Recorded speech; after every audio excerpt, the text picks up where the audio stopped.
The episode opens inside a nightclub in the heart of Bangkok's Silom district. The music is loud, the lights are low, and the room is packed with people dancing, drinking, and disappearing into the kind of night where nobody asks too many questions. It looks like any other Friday in Silom. Smoke in the air, bodies on the dance floor, the whole city alive and completely unbothered. And then the doors burst open. A unit of police officers floods the club, badges out, flashlights cutting through the dark, ordering everyone to stop and pulling out IDs for verification. The whole energy of the room shifts in an instant. What was electric and carefree becomes tense and still. People freeze. The music dies. On the stage, performing for the crowd before the police arrived, is Wayu. In a police costume, he is young, bright, and magnetic in the way that certain people just are. He works here as a host and performer, entertaining guests, keeping the energy alive, doing whatever the night asks of him. On the surface he looks like he belongs here. Across the club, sitting in the VIP section with his name already on the reserved table, is a man called Mr. Chain. He is older, well-dressed, the kind of man who is used to getting exactly what he wants without having to ask twice. The manager escorts him to his spot with the particular kind of attention you give to guests who spend serious money. And when Mr. Chain's eyes move across the room and land on Wayu performing on that stage, something shifts in his expression. He wants him, and so he requests him. And just like that, Wayu's night takes a very different turn. Wayu accompanies Mr. Chain to his hotel. And at first, everything seems completely fine. The room is calm, the atmosphere is relaxed. They sit together, they talk, they laugh a little. Wayu pours red wine for both of them. Mr. Chain smiles. Everything feels controlled, professional, manageable. And then Mr. Chain starts to undress. Slowly, deliberately.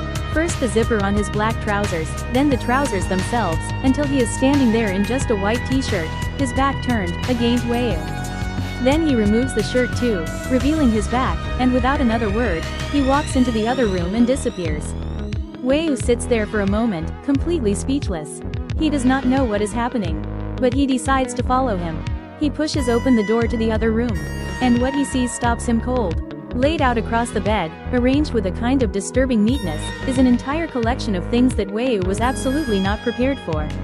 Restraints, a blindfold, handcuffs, and other items that make it immediately clear. And Mr. Chain is not a normal client. Before Wayu can even process what he is looking at, Mr. Chain grabs him from behind. Wayu spins around and faces him, and the first thing he does in this moment is try to handle it calmly. He tells Mr. Chain that nobody mentioned anything like this to him. That there was no agreement about this kind of thing. That this is not what he signed up for. He is trying to reason with him. But Mr. Chain is not interested in all that stories. He becomes aggressive, forceful, and when Wayu continues to resist, Mr. Chain grabs one of the items from the bed, a solid outstanding object, and strikes Wayu across the face with it. The blow is hard enough to send Wayu stumbling. He fights back, and he fights hard, managing to break free and get out of the room. But Mr. Chain is not finished. He grabs the same object and hurls it across the room at Wayu. It hits him, and Wayu goes down, his vision blurring, his body struggling to respond, the room spinning around him. And then the door of the hotel room explodes open. Police officers pour in, and at the front of them, calm and completely in control despite the chaos, is a young officer named Krit. He takes in the scene in a single second. He sees Mr. Chain. He sees Wayu on the floor. He sees everything he needs to see. The room is secured. Mr. Chain is taken into custody. And through his blurring, fading vision, Wayu catches one glimpse of the man who just walked in and saved him before everything goes dark. When Wayu opens his eyes again, he is at the police station.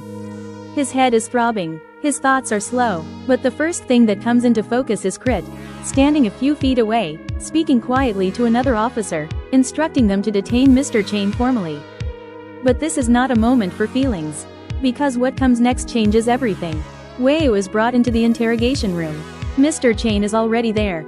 And Krit sits across from both of them, composed and unhurried, and begins to ask questions. He turns to Wayu and asks him directly, "What happened between you and this man tonight?"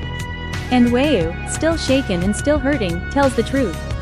He explains everything that happened in that hotel room, the wine, the other room, the items on the bed, the moment Mr. Chain grabbed him, all of it.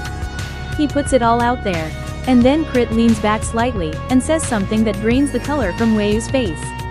"Based on the nature of what you have described," he says, "and the context in which you were brought to that hotel, I have grounds to arrest both of you. For prostitution. The word lands like a stone in still water. Wayu's mind races. If he gets arrested, everything falls apart.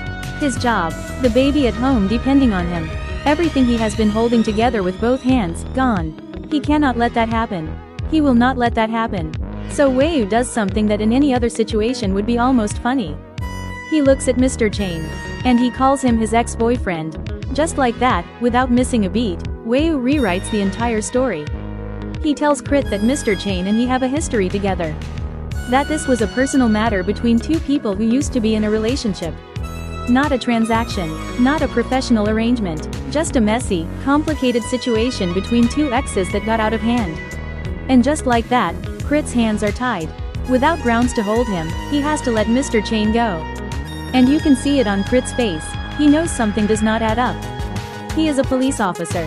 He is trained to read people and situations, and everything in this room is telling him that the story he just heard is not entirely the truth.